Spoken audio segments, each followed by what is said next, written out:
Hi, Doug Smith with First Pacific Mortgage. Just wanted to take a quick minute and talk to you a little bit about yesterday's Fed meeting and the effect that we're seeing it have on mortgage interest rates. Well, the Fed came out and lowered their rates by 0.25%. Great news, right? Well, the mortgage market saw the announcement in total a little bit differently, and we saw rates go up by 0.25%. And I know you might ask yourself how that can happen. Hopefully I can shed a little light on that. Well, one thing to understand is that the mortgage market and the stock market live in the future. They have modeling they've done about where they see the economy going in terms of overall productivity, job creation, and inflation.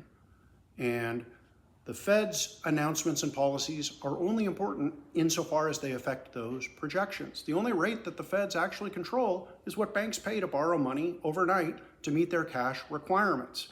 There's no straight line from that to mortgages. So that's a really important thing to understand. Now, the other piece of it is, while that Fed quarter-point rate cut was completely expected and built in, what the market does watch really closely is their post-meeting statement about what they see looking forward. Two things came out of that. One, the Fed's governors said that they see inflation as a bigger risk than it had been. They'd been talking about balanced risk between inflation and recession. Now they're saying inflation's a bigger risk. The other thing they did was they announced their chart of where they see the rates they control being at the end of 2025. After the last Fed meeting, that number was a shade over 3%.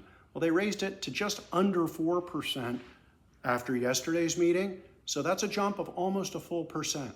So what the Fed is trying to do there is to sort of telegraph to the market what they can expect to see coming. So the underlying message there is, don't fall in love with the idea of lower rates in the future. What does that mean to us? Well, if you're thinking about making a financing move and the only thing holding you back is you think that rates are going to come down, I just don't see that as a good strategy. If the numbers make sense, taking the emotion of the rate out of it, then it's a good move to make. You don't want to wait based on speculation about something that you don't have control over. And the Fed's sending a pretty clear signal, so we'd probably be well served to listen. Anyway, have a great Thursday afternoon. I hope you and yours are well, and happy holidays.